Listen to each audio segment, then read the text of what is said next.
and Christina Majeras dropped to 27 and 32 seconds respectively.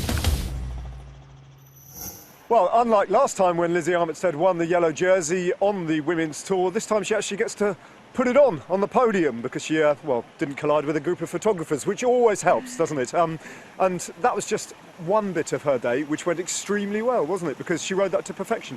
Yeah, definitely. I mean, it was a really exciting race, as we said it would be, and she really worked really well. The team worked really well. They got a rider in the first break, and then she was able to jump across to that, and from there, yeah, she was clearly the strongest on the day.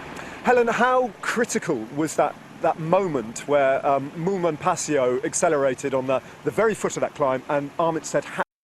She got her arms in the air yesterday. Yeah, absolutely. It was a perfect day for Lizzie Armitstead yesterday. Let's hear from her. She's been talking to Sive O'Shea from cyclingnews.com.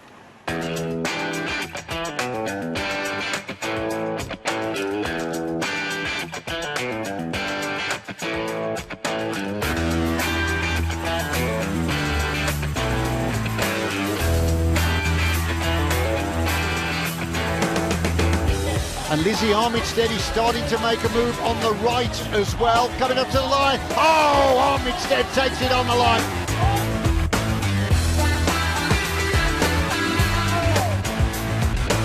Armitstead is going to win stage 3 here in Chesterfield of the Aviva Women's Tour.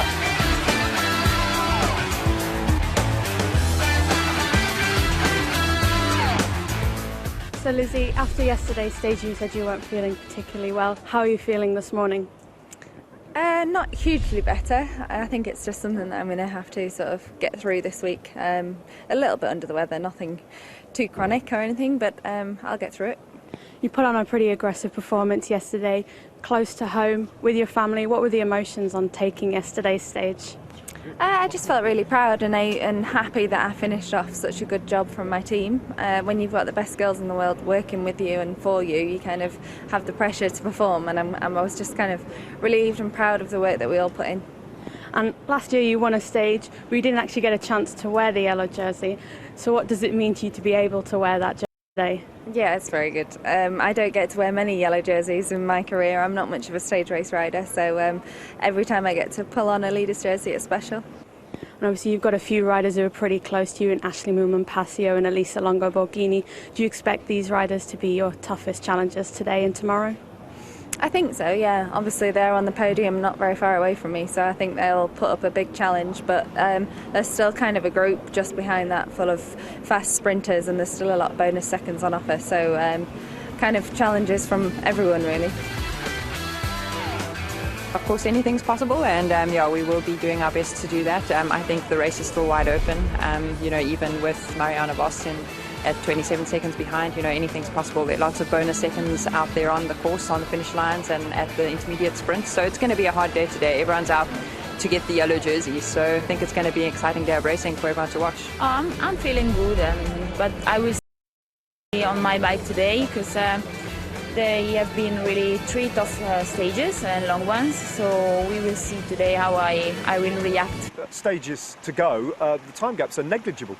Yeah, definitely, and I think the intermediate sprints will be well contested again today, although you have to remember that a rider like Ashley Moulman Passio, she's only 5 seconds down, but she is more of a climber. She's not really much of a sprinter, and of those main contenders, I'd say probably Amanda Spratt has the best chance of gaining some seconds on the stage. And Longo Borghini's almost sort of crept up there into GC without anyone noticing, and she's capable of so much on so many different terrains. Yeah, definitely, and today's going to be a lot flatter.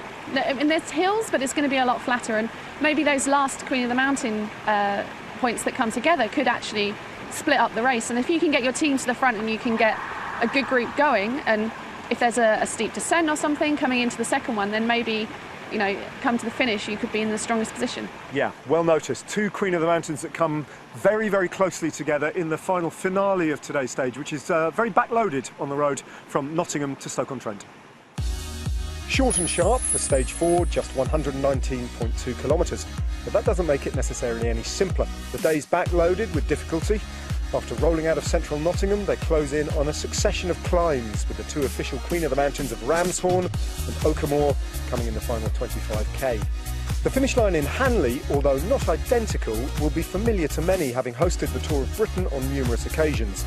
The Stoke-on-Trent will once again provide a testing finale. Nottingham hosts the start of Stage 4, and no trip to the city is complete without a visit to its castle, which was the home of Robin Hood's nemesis, the Sheriff of Nottingham. Not only can you learn about the castle's violent history, but you can also enjoy breathtaking views of the city. After leaving Nottingham, the tour returns to Derbyshire, passing through the National Forest before crossing into Staffordshire near Burton-upon-Trent. From there, via Uttoxeter to the hills of the Staffordshire Moorlands. The finish comes in the heart of the Potteries as the peloton heads into the city centre of Stoke-on-Trent, which holds the status of European City of Sport in 2016. Well, that sets the scene for you. Down here at the start, Hugh White is one of the men responsible for bringing the race here. He's the Director of Sports and Culture for Nottingham City Council, and big day for the city, big day for the race as well coming here.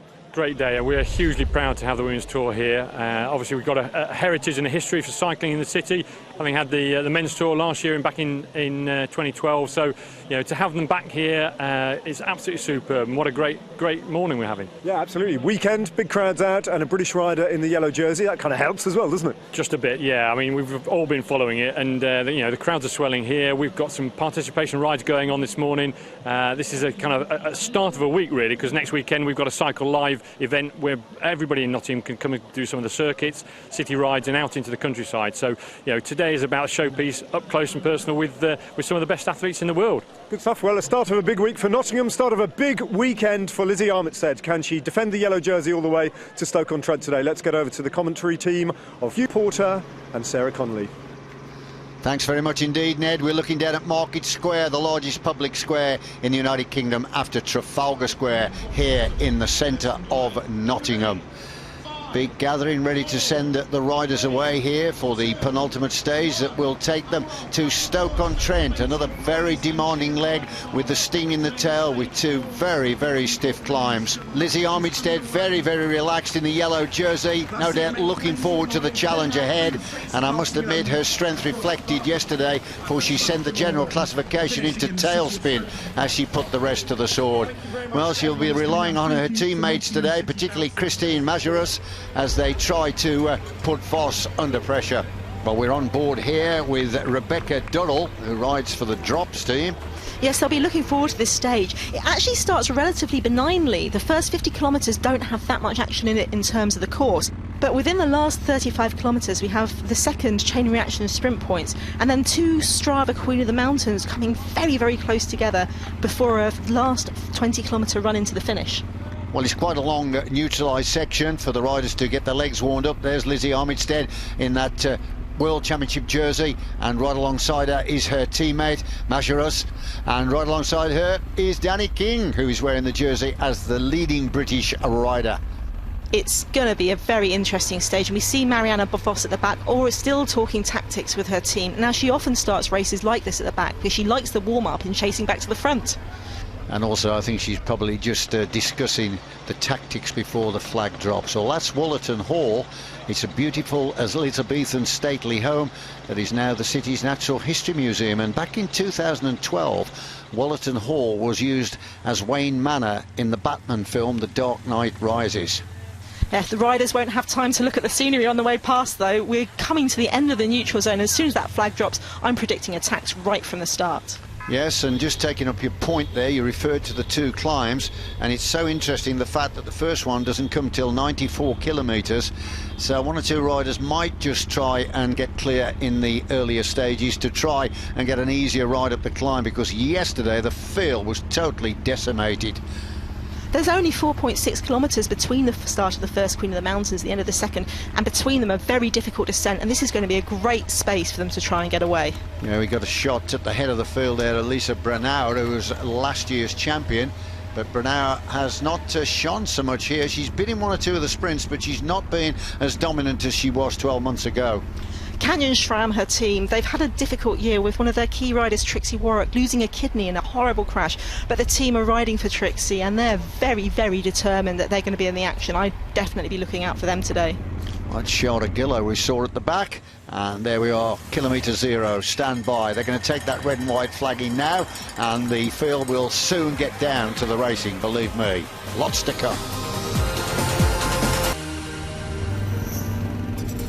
Well, welcome back, and the whole field are all together here, powering their way towards the first sprint of the day at Woodville, and that comes at 36.8 kilometres. With a valuable bonus seconds towards general classification on the line, you can see Bowles Dolmans and Rabo Liv, they're right at the front with the yellow jersey of Lizzie Armitstead, the race leader, there behind her teammates Ellen van Dijk and Chantal Black. And we're going to be keeping an eye on Marianne Vos because she's smarting from yesterday. She trails the yellow jersey by 27 seconds, and she wants to try and chip away at the deficit. Now all lining up at the front here, the three riders from Bowles Dolman looking after Lizzie Armitstead. Keep an eye out also for Marianne Vos. She's wearing the Chain Reaction Cycles points jersey.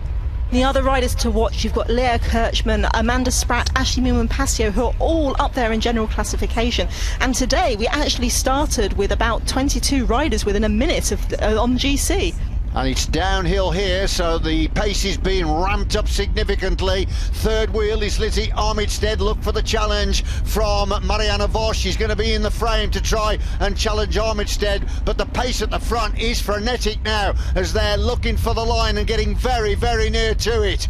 Yes, Bowles Dolmans have such a strong lead out. You saw Ellen van Dijk first. Now Chantal Black's taking her turn. When she pulls off, it'll be Christine Majerus. But on the side, you can see Sarah Mustonen of Liv Planteur in green and black. Yeah, and she's going to be leading out Leah Kirchman, the Canadian, who's been sprinting very, very well in these intermediate sprints. Look at the peloton, all in one thin line. That tells you just how high the pressure is at the front. And you can see the line just on the brow. And now here we go. On the left, it's Vos. There she is in the blue and white jersey. Vos powering away down the other side of the road for the 3 seconds. How important is this going to be? Well, she can get 3 seconds as she crosses the line, but the trouble is the yellow jersey is going to cross the line second, so it means all that effort has only gained her 1 second. So she now trails the yellow jersey by 26 seconds overall, and there is the result confirmed. With Leah Kirchman taking 1 second, she's limiting her losses on Armitstead, but Armitstead has pulled out her lead on everyone else. And Vos has got to steal every opportunity to narrow the gap. She trails Armitstead. Well, the field are at Newborough now with 60 kilometres approximately covered, and they're all back together, but there's an attack beginning to develop here on the left of the screen. This looks like the Swede Emily Farin trying to have a crack. She did the other day and got away, and yeah, well, of course, this is the lone leader. That's Emily Farin, and she's round about 30 seconds ahead of the peloton, so it looks very much as though she's going to pick up the 3 seconds, but then we'll have to concentrate on the head of the peloton to see who's going to pick up the 2 and the 1. Farin, she's known as a time trialist. She was the youngest Swede ever to turn pro, so riding out by herself isn't going to faze her. She knows she's doing a good job for the team right now. Yes, 3 times national time trial champion and already selected to represent Sweden in Rio. So she's got her ticket, and it's looking very much as though she's going to pick up 3 points and the 3 seconds. She's not actually figuring in the competition, but it's always nice to get your sponsor's name out on the screens. It's good advertising for them. We can see the teams getting closer and closer in the peloton to that sprint point, and they're starting to ramp up. We can see Drops, the young British team, development riders, working really hard on the front there.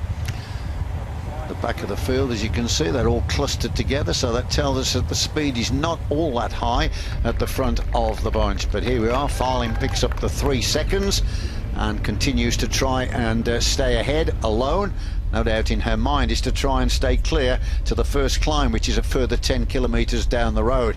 But it's the team of Drops on the front here as we wait to see who is going to strike out first. Of course, Farin taking those 3 seconds mean that that's 3 seconds not available to any of the GC contenders, and we've got a lot of riders who are still in contention.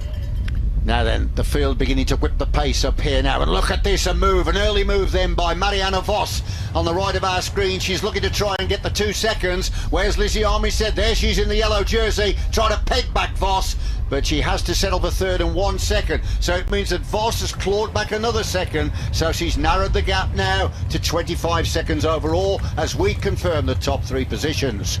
With Armitstead having taken the 1 point, this 1 second, this means that she's just 8 seconds ahead of Ashley Millman-Passio, 10 seconds ahead of Elisa Longo-Borghini, and 17 seconds ahead of Amanda Spratt. So she's really doing well to extend her lead. Well, they're getting very near now to the first in the Strava Queen of the Mountains climbs, and that's going to come at Ram's Horn at 94 kilometres. It's 1.4 kilometres long, and we'll be expecting to see, no doubt, Katie Hall trying to add more points to her tally, but she's got a very, very useful advantage, so she can probably just sit back and take a bit of a breather today. Well, still out in front, but not for much longer, as you can see. That's Farin. She's on borrowed time, and the reason is the field are beginning to lift the tempo as they're on the foot slopes now of the climb. Yeah, she's not giving up there, is she? But you know, she's done a very good job for her team. The longer that she was out there, the more they had to chase. But look at these climbers. They're all of those big names right in the front, because it's not just the climb that's the opportunity to attack, it's also the very tough descent. Well, the Belgian champion Jolene Dora wasn't very happy. She was right at the back.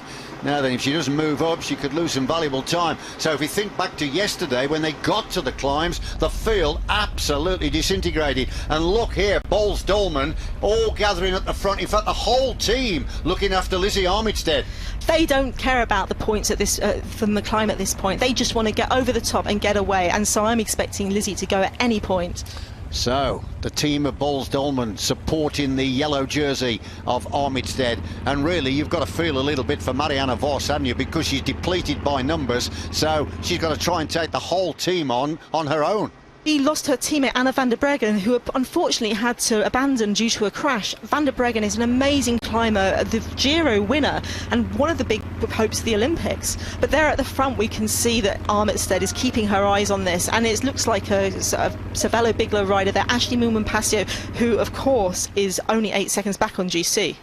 Yeah, and Millman, who had a sensational ride yesterday on our way to Chesterfield, is just dancing on those pedals and looking very good, but I must admit Armitstead has recovered well as well. And when you're in the yellow jersey, you've got to be able to take on all attackers. We've also caught a glimpse of Spratt there, the Australian champion. A little bit further back there she is. She's probably one of the smallest in the race. I reckon she's even smaller than Emma Pooley. She won't thank you for saying that. But right behind Armitstead, we've got Lisa Brennauer there with a pink flash of Canyon SRAM, and next to her Elisa Longo-Borghini. All those general classification riders are looking at Armitstead, and if she tries anything, they're going to want to go with her. Didn't see Katie Hall at the moment. Can you see Katie Hall? No, I can't. The Strava Queen of the Mountains, but as I said early on in commentary, she's got a very handsome lead in that competition. In fact, nobody's going to take it away from her today. So over on the left we can see Emma Pooley again near the back, so she's had a pretty uncomfortable tour. Indeed. At the front there we also saw Alina Amialusik in the Belarusian jersey just on the left hand side. She's a very good climber for Canyon SRAM. She's there to help Lisa Brennauer get up this climb. But Armitstead in the middle there, just tapping it out, looking very, very relaxed indeed. The personification of sheer class. Now then, the Queen of the Mountains is on the right.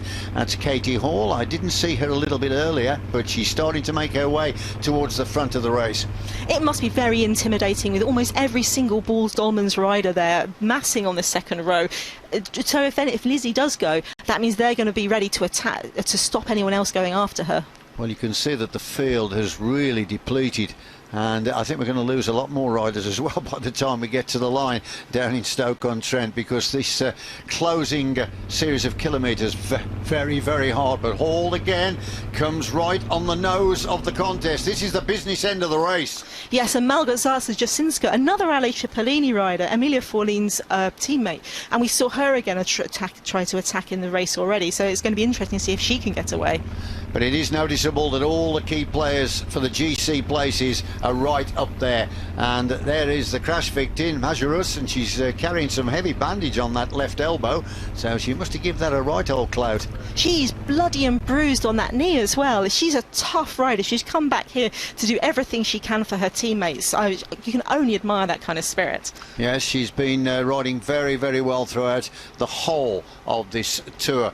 But what we must remember as well, we could talk about a little bit later on probably, a lot of these teammates will all be racing against each other when they get to Rio, so it's quite an interesting development when you're not in your trade team jersey. But there we are, Mazurus really beginning to turn the screw now to help Lizzie Armitstead. The pace very, very high. It's been ramped up significantly. Yeah, Emma Johansson was just behind, sitting in roughly fifth wheel, and Johansson is perfect for this kind of finish. This thing where you have a climb, a tough descent, another climb and a run-in, that's Emma Johansson territory. But this is glorious countryside to race through, and how pleasing to see that the roads are dry, so it means they can descend with safety, and also, as I say, the countryside lending itself to some fabulous scenery for the race. And there's Ashley Moorman on the front there making an attack.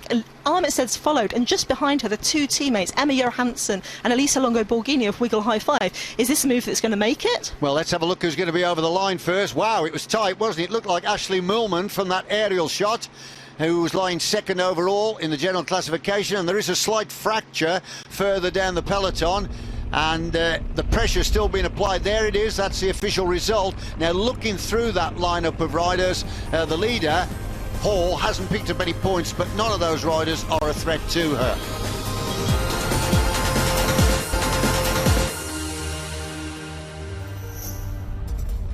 Well, welcome back, and we're on the fast descent of Ram's Horn, and the next climb, that's the ascent of Oakmoor, comes after only 5 kilometres, so there's not much time here to get your second win before you're under pressure again. We've got the fastest descenders in the world there. Ellen van Dijk on the front is known for going down descents in a crazy style, and this is a perfect opportunity to break away and get some more space before they even get to the climb. Lizzie Armitstead is being very, very vigilant, though. She's sitting about third or fourth back. She doesn't want to get involved in any wheel touching. She just wants to find her own line, and that gives you an idea of the kind of speed. They'll be dropping down here at something like 50 miles an hour plus. Wow, that Silence Pro cycling rider, she's really tucked down over the handlebars. Again, this is an opportunity for them to escape. Back end of the peloton, you can see whipping around there, but look at the distance, how stretched out it is. You see, on the descent it fragments the field because you get confident descenders and others who are just like kamikazes, and they go down absolutely lunatic speed, and they can actually get clear on the descent. This is something we often see in women's cycling. We see Marianne Vos win races off the back of her descending skills when she's been third or fourth over the top. Well, it's still a little way to go before they do actually turn to tackle Oakmoor. Tomorrow, the concluding stage, there are 2 more climbs in the Strava Queen of the Mountains, but they're nowhere near as hard as the 2 that the riders are tackling today.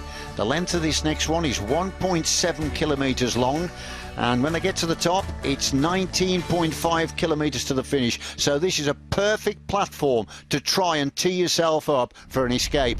We've seen a lot of attempts, and this is going to be really interesting. This is almost the last physical obstacle, and we can see the riders attacking already on the right hand side. I think that's Ashley Moorman again. Well, we've passed the sign that said that this is the start of the climb, and then they come round the corner and I think, my goodness me, this is a repeat of the Matlock Road one, where they all ground to a halt. But you can see here the distance off the back this rider is, as on the front the chief attackers are already beginning to gather themselves.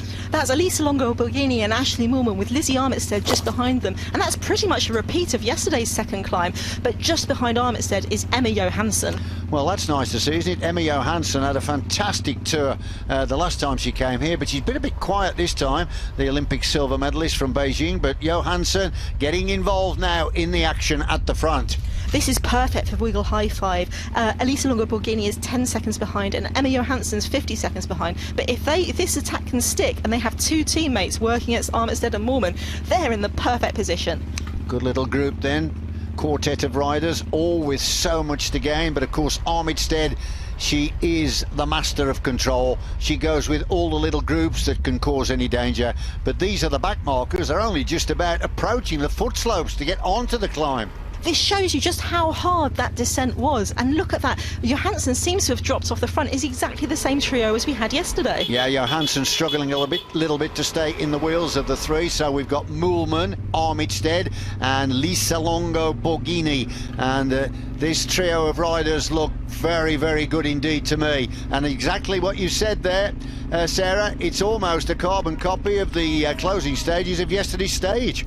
when Johansson's suffering like this, you can tell it's so hard. Johansson is one of the best all-round riders in the world. This is her last season and she wants to retire from Rio and she wants to go out in glory. Well, here's a question for you. Where's Marianne Vos? This is very intriguing. She missed the move yesterday on the Matlock Bank road climb, and maybe she's still feeling the effects of it because that was tough. Remember, she's worked flat out today in the sprints to claw back 2 seconds only on Lizzie Armitstead. But now, how much work is she going to have to do to get back on terms with Armitstead? So there is confirmation of the leading group, as called. So these four now, Longo Borghini, Johansson, Armitstead and Moolman, are settling down to build a nice advantage. Moolman and Armitstead must feel slightly worried about this because Longo Borghini in black is a big GC threat, but with her teammate Johansson there to help her, they're really in the pole position right now. So we'll get a shot eventually in that peloton of Marianne Vos, but she's going to be left once again with the challenge of trying to bridge to this group. She's not the only GC contender who's missed out here. Amanda Spratt is sitting 17 seconds behind, Leah Kirchmann at 39 and Lisa Brennauer at 44 seconds, and that could play into Vos's hands because if they want to attack too, she's got people to work with. Yeah, that's a very good point, because once they do get over the summit of the climb, they will, as you say, be eager to share the workload to try and get back up to the fore. But really, they're defending their positions because these riders, apart from Johansson, are ahead of them anyway. It looks like this front group has come back together a little bit on the climb here, Hugh. Yeah, there's been a general rejoining, hasn't there? But the four are still clear, and they are going to contest the top positions in the Strava Queen of the Mountains. But it's not going to affect Katie Hall.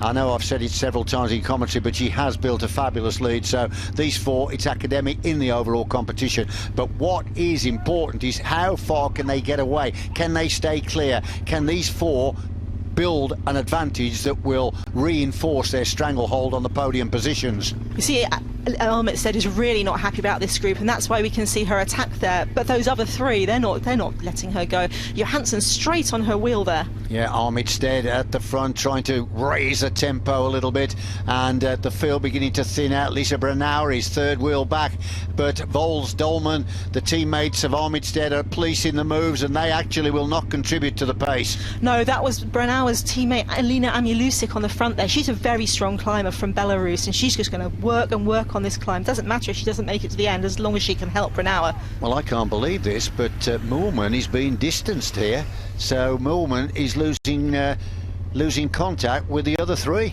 And there's Amanda Spratt, second wheel, sitting behind her, taking advantage of Amilusik's work there. But as you say, of three Dolman's riders, that must be very tough for everyone else. All back together now again, the four at the front, and it's the Italian that is looking good, Elisa Longo Borghini, and she at the moment seems quite content then to pull the other three along. She had a quite difficult spring, she was very sick, but look at this, she's making up for it, taking those Queen of the Mountains points. Yeah, Lisa Longo Borghini picking up the 6 points there. Moolman was second, and the yellow jersey Armitstead coming over third. But it's going to be interesting now on this descent whether these four can reinforce their advantage. There looks to be a sense of urgency creeping into what is a very, very depleted peloton as they come over the line behind. And it was Amaliusik that led the group over. And there is confirmation of the result. And let me tell you, the stage then is on a knife edge. 19.5 kilometres to go. And this group are trying to bridge to the leading four.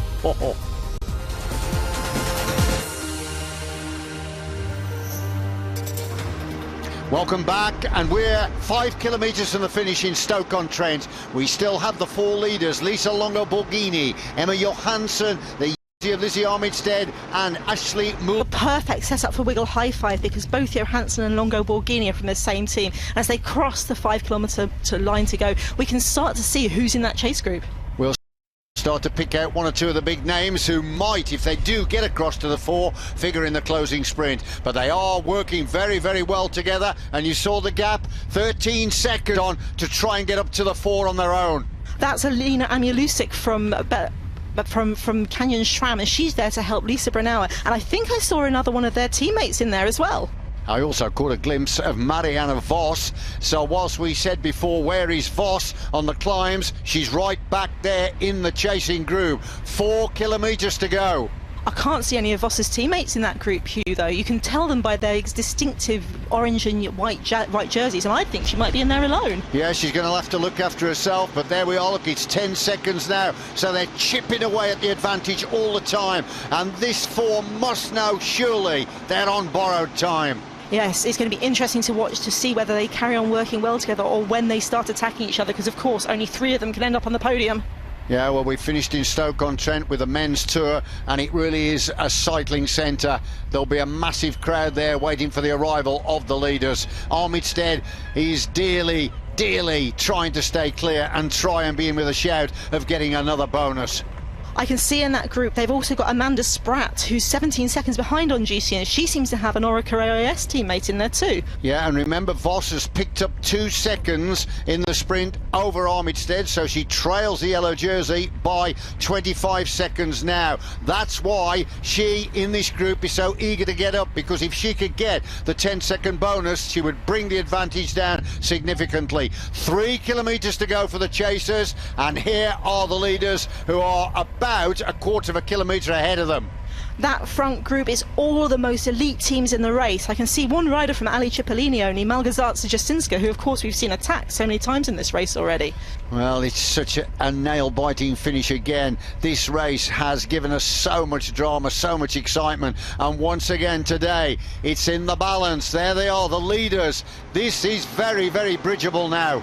It's so close. They're working super hard to keep away, but the peloton have them in their sights, and these roads look perfect for chasing back on. They're long and wide and smooth, and that gives all the advantages to the chasers. It's been a gripping tear-up ever since they came off the final climb, and that is the gap. Look, the aerial shot shows just how close they are.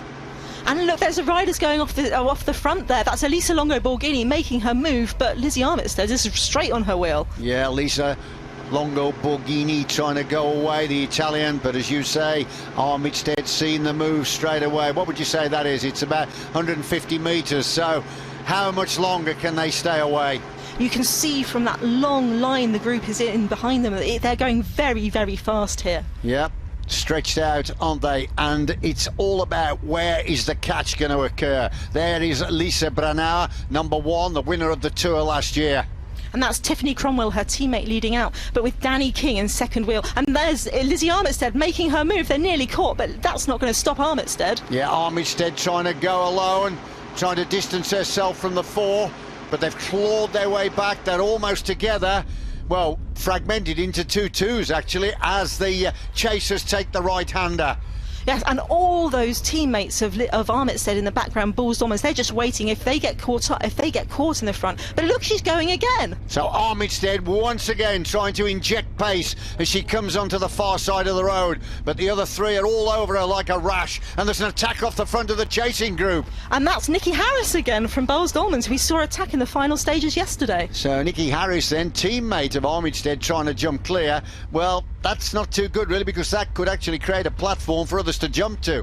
She's jumping to try and get there to help Armitstead, but as you say, it's just making them chase, and that looks like Marianne Vos on the front. It is, that's Marianne Vos now trying to go alone to bridge to the 4. So Marianne Vos dearly wants to get up to the 4 and try to win this sprint and the 10-second bonus. Yesterday in the final stage we saw she was chasing, but she couldn't quite manage it. But look, they're coming under the final kilometre mark. Are they doomed? Are they going to make it? The Flamme Rouge, well, they've gone under it, and they still haven't quite got up to the tail end of the leading group. It is so close this now, and it's Marianne Vos who's having to bury herself to try and bring the group up to the 4. They're in such touching distance there. You can see 2 riders have gone clear, and it makes me wonder if they can get there. Will the rest of the group manage it? This pace is so high. Remember, it's 10 seconds for the win, 6 for second and 4 for third.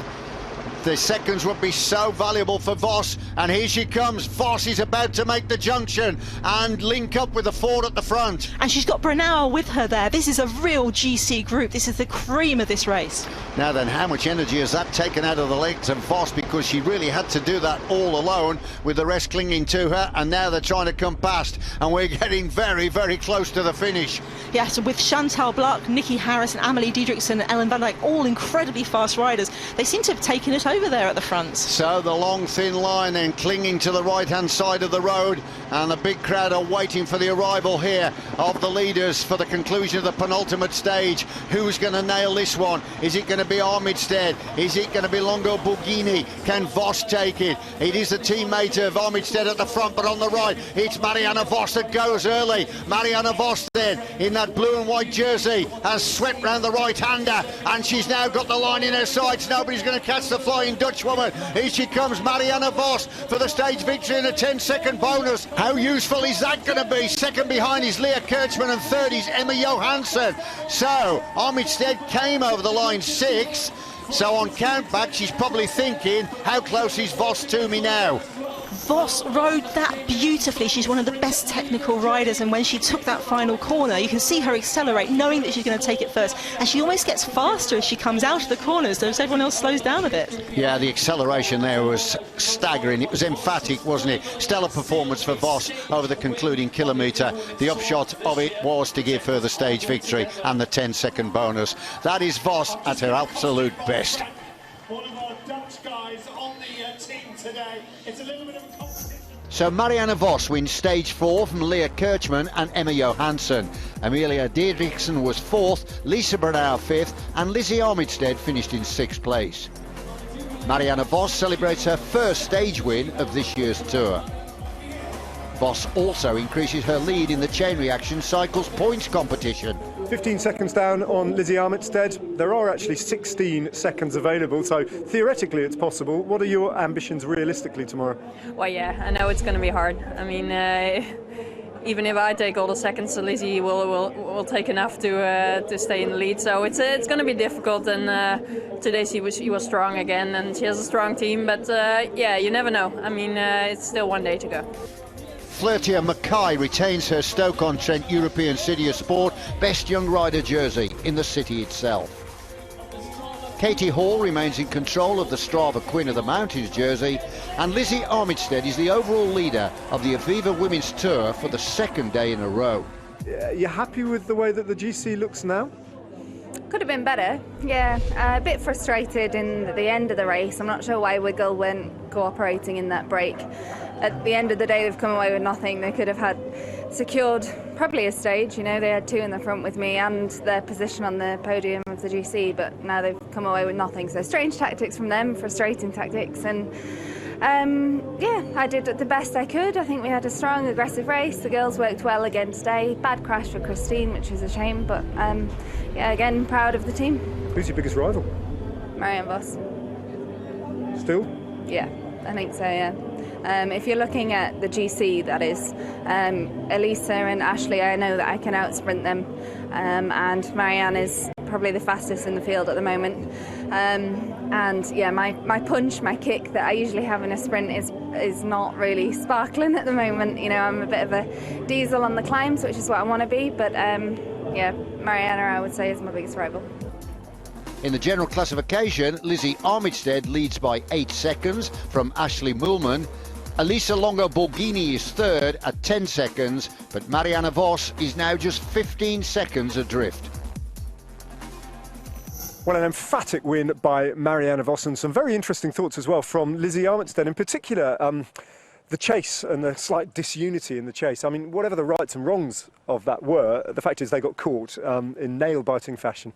Yeah, definitely. And I think, I mean, you don't know what happens in that group, and every rider has their own opinion at the front. But equally, I know Liv Planter were working really hard to try and get Leah Kirchmann up there for the sprint and the finish, and also for Flortia Mackay, who's in the young leaders jersey. And Canyon Schramm, again, really wanted to get a result from Lisa Brennau, because they haven't had the best of results this year. So.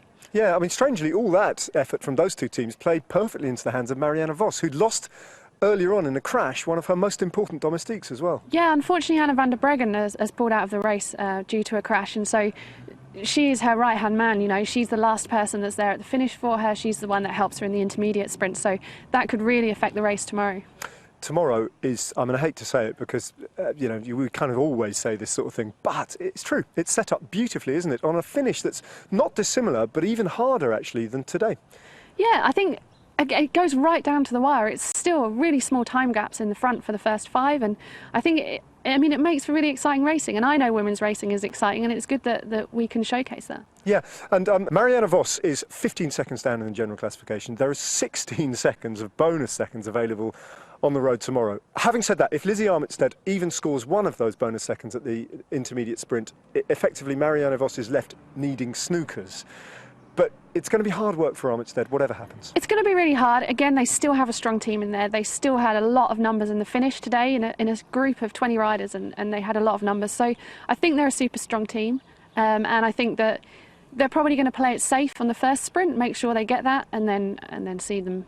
Hopefully they're going to try for a result at the finish as well, but I think the first sprint will be the most important one for them. OK. Who's going to win the Aviva Women's Tour? Lizzie Armitstead. Lizzie Armitstead. Let's see. We'll find out tomorrow when it all finishes on the final stage from Northampton to Kettering. Make sure you don't miss it.